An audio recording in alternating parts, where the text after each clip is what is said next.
ప్రభువైన యేసుక్రీస్తు నామంలో అందరికీ హృదయపూర్వక వందనములండి. సామెతల గ్రంథము 12వ అధ్యాయము.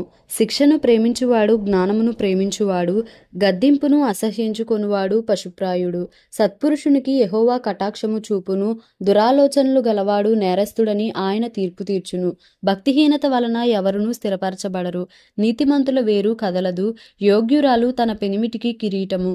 సిగ్గు తెచ్చున్నది వాని ఎముకలకు కుళ్ళు. నీతిమంతుల తలంపులు న్యాయయుక్తములు, భక్తిహీనులు చెప్పు ఆలోచనలు మోసకరములు. భక్తిహీనుల మాటలు నరహత్య చేయ పొంచువారి వంటివి. యథార్థవంతుల నోరు వారిని విడిపించును, భక్తిహీనులు పాడై లేకపోవుదురు.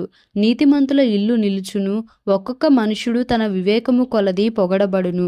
కుటిల చిత్తుడు తృణీకరింపబడును, ఆహారము లేకయున్నను తనను తాను పొగడుకొను వాని కంటే దాసుడు గల అల్పుడు గొప్పవాడు. నీతిమంతుడు తన పశువుల ప్రాణమును దయతో చూచును, భక్తిహీనుల వాత్సల్యము క్రూరత్వమే. తన భూమిని సేద్యపరచుకొనువానికి ఆహారము సమృద్ధిగా కలుగును. వ్యర్థమైన వాటిని అనుసరించువాడు బుద్ధిలేనివాడు. భక్తిహీనులు చెడ్డవారికి దొరుకు దోపుడు సొమ్మును అపేక్షించుదురు. నీతిమంతుల వేరు చిగుర్చును, పెదవుల వలని దోషము అపాయకరమైన ఉరి. నీతిమంతుడు ఆపదను తప్పించుకొనును, ఒకడు తన నోటి ఫలము చేత తృప్తిగా మేలు పొందును. ఎవని క్రియల ఫలము వానికి వచ్చును. మూడుని మార్గము వాని దృష్టికి సరి అయినది, జ్ఞానము గలవాడు ఆలోచనను అంగీకరించును. మూఢుడు కోపపడునది నిమిషములోనే బయలుపడును, వివేకి నిందను వెల్లడి పరచక యూరకుండును. సత్యవాద ప్రియుడు నీతిగల మాటలు పలుకును, కూటసాక్షి మోసపు మాటలు చెప్పును. కత్తిపోటు వంటి మాటలు పలుకువారు కలరు, జ్ఞానుల నాలుక ఆరోగ్యదాయకము. నిజమాడు పెదవులు నిత్యము స్థిరమైయుండును, అబద్ధమాడు నాలుక క్షణమాత్రమే యుండును. కీడు కల్పించువారి హృదయములో మోసము కలదు, సమాధానపరచుటకై ఆలోచన చెప్పువారు సంతోషభరితులగుదురు. నీతిమంతునికి ఏ ఆపదయు సంభవింపదు, భక్తిహీనులు కీడుతో నిండియుందురు. అబద్ధమాడు పెదవులు యెహోవాకు హేయములు, సత్యవర్తనులు ఆయనకిష్టులు. వివేకి అయినవాడు తన విద్యను దాచిపెట్టును, అవివేక హృదయులు తమ మూఢత్వము వెల్లడి చేయుదురు. శ్రద్ధగా పనిచేయువారు ఏలుబడి చేయుదురు, సోమరులు వెట్టి పనులు చేయవలసి వచ్చును. ఒకని హృదయములోని విచారము దాని కృంగజేయును, దయగల మాట దాని సంతోషపెట్టును. నీతిమంతుడు తన పొరుగువానికి దారి చూపును, భక్తిహీనుల ప్రవర్తన వారిని దారి తప్పించును. సోమరి వేటాడినను పట్టుకొనడు, చురుకుగా నుండుట గొప్ప భాగ్యము. నీతి మార్గమునందు జీవము కలదు, దాని త్రోవలో మరణమే లేదు. సామెతల గ్రంథము 13వ అధ్యాయము. తండ్రి శిక్షించిన కుమారుడు జ్ఞానము గలవాడగును, అపహాసకుడు గద్దింపునకు లోబడడు. నోటి ఫలము చేత మనుష్యుడు మేలుననుభవించును, విశ్వాసఘాతకులు బలాత్కారము చేత నశించుదురు. తన నోరు కాచుకొనువాడు తన్ను కాపాడుకొనును, ఊరకొనక మాటలాడువాడు తనకు నాశనము తెచ్చుకొనును. సోమరి ఆశపడును గాని వాని ప్రాణమునకేమీయూ దొరకదు, శ్రద్ధగలవారి ప్రాణము పుష్టిగా నుండును. నీతిమంతునికి కళ్ళమాట అసహ్యము, భక్తిహీనుడు నిందించుచు అవమానపరచును. యథార్థవర్తనునికి నీతియే రక్షకము, భక్తిహీనత పాపులను చెరిపివేయును. ధనవంతులమని చెప్పుకొనుచు లేమిడి గలవారు కలరు, దరిద్రులమని చెప్పుకొనుచు బహుధనము గలవారు కలరు. ఒకని ప్రాణమునకు వాని ఐశ్వర్యము ప్రాయశ్చిత్తము చేయును, దరిద్రుడు బెదరింపు మాటలు వినడు. నీతిమంతుల వెలుగు తేజరిల్లును, భక్తిహీనుల దీపము ఆరిపోవును. గర్వము వలన జగడమే పుట్టును, ఆలోచన వినువానికి జ్ఞానము కలుగును. మోసము చేత సంపాదించిన ధనము క్షీణించిపోవును, కష్టము చేసి కూర్చుకొనువాడు తన ఆస్తిని వృద్ధి చేసి కొనును. కోరిక సఫలము కాకుండుట చేత హృదయము నొచ్చును, సిద్ధించిన మనోవాంఛ జీవవృక్షము. ఆజ్ఞను తిరస్కరించువాడు అందువలన శిక్ష నొందును. ఆజ్ఞ విషయమై భయభక్తులు గలవాడు లాభము పొందును. జ్ఞానుల ఉపదేశము జీవపు ఊట, అది మరణ పాశములలో నుండి విడిపించును. సుబుద్ధి దయను సంపాదించును, విశ్వాసఘాతకుల మార్గము కష్టము. వివేకులందరూ తెలివి గలిగి పని జరుపుకొందురు. బుద్ధిహీనుడు మూర్ఖతను వెల్లడిపరచును, దుష్టుడైన దూత కీడునకు లోబడును.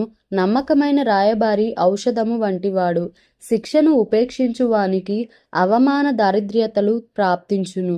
గద్దింపును లక్ష్యపెట్టువాడు ఘనతనును, ఆశ తీరుట ప్రాణమునకు తీపి. చెడుతనమును విడుచుట మూర్ఖులకు అసహ్యము. జ్ఞానుల సహవాసము చేయువాడు జ్ఞానము గలవాడగును, మూర్ఖుల సహవాసము చేయువాడు చెడిపోవును. కీడు పాపులను తరుమును, నీతిమంతులకు మేలు ప్రతిఫలముగా వచ్చును. మంచివాడు తన పిల్లల పిల్లలను ఆస్తికర్తలనుగా చేయును, పాపాత్ముల ఆస్తి నీతిమంతులకు ఉంచబడును. బీదలు సేద్యపరచు క్రొత్త భూమి విస్తారముగా పండును, అన్యాయము వలన నశించువారు కలరు. బెత్తము వాడనివాడు తన కుమారునికి విరోధి, కుమారుని ప్రేమించువాడు వానిని శిక్షించును. నీతిమంతుడు ఆకలి తీరా భోజనము చేయును, భక్తిహీనుల కడుపునకు లేమి కలుగును. సామెతల గ్రంథము 14వ అధ్యాయము. జ్ఞానవంతురాలు తన ఇల్లు కట్టును, మూఢురాలు తన చేతులతో తన ఇల్లు ఊడబెరుకును.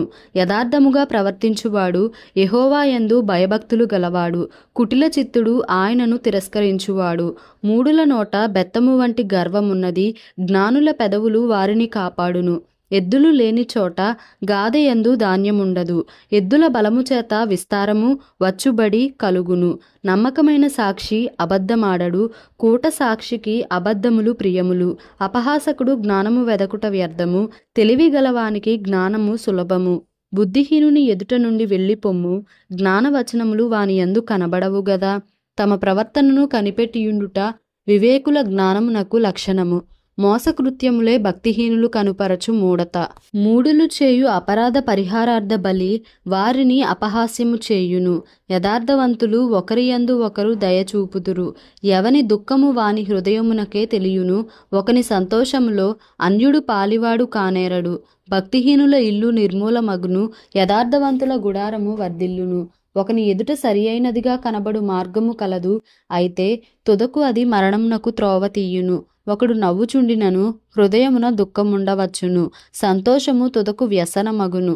భక్తి విడిచిన వాని మార్గములు వానికే వెక్కసమగును, మంచివాని స్వభావము వానికే సంతోషమిచ్చును.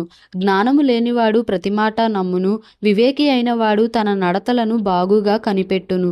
జ్ఞానము గలవాడు భయపడి కీడు నుండి తొలగును, బుద్ధిహీనుడు విర్రవీగి నిర్భయముగా తిరుగును. త్వరగా కోపపడువాడు మూఢత్వము చూపును, దుర్యోచనలు గలవాడు ద్వేషింపబడును. జ్ఞానము లేని వారికి మూఢత్వమే స్వాస్థ్యము, వివేకులు జ్ఞానమును కిరీటముగా ధరించుకొందురు. చెడ్డవారు మంచివారి ఎదుటను, భక్తిహీనులు నీతిమంతుల తలుపునొద్దను వంగుదురు.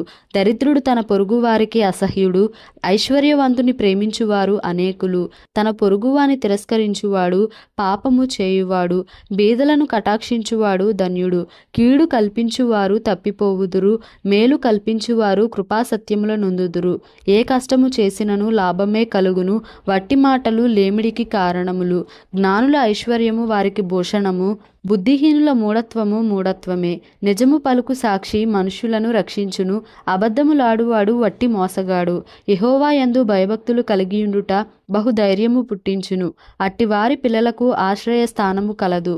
యెహోవా యందు భయభక్తులు కలిగియుండుట జీవపు ఊట, అది మరణ పాశములలో నుండి విడిపించును. జన సమృద్ధి కలుగుట చేత రాజులకు ఘనత వచ్చును, జనక్షయము రాజులకు వినాశకరము.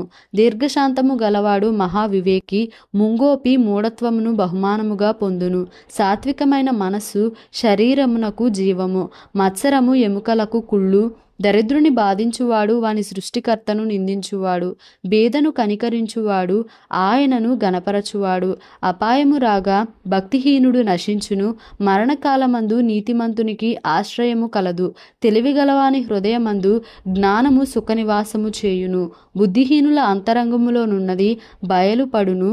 నీతి జనములు ఘనతకెక్కుటకు కారణము, పాపము ప్రజలకు అవమానము తెచ్చును. బుద్ధిగల సేవకుడు రాజులకిష్టుడు, అవమానకరముగా నడచువాని మీద రాజు కోపించును. దేవుడి పరిశుద్ధ వాక్యమును మన వినికిడిలో దీవించి ఆశీర్వదించునుగాక. Amen. Please like, share and subscribe for more videos.